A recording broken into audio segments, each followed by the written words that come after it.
एक किस्सा सांगतो तुम्हाला की एक छाया हॉटेल दादरला होतं.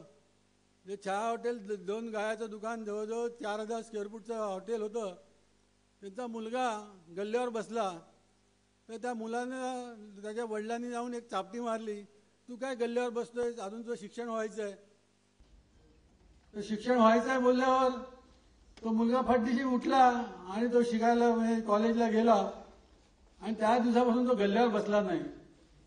तो गल्ल्यावर बसला नाही, तो कधीच गल्ल्यावर बसला नाही आणि तो जाऊन अमेरिकेला सेटल झाला.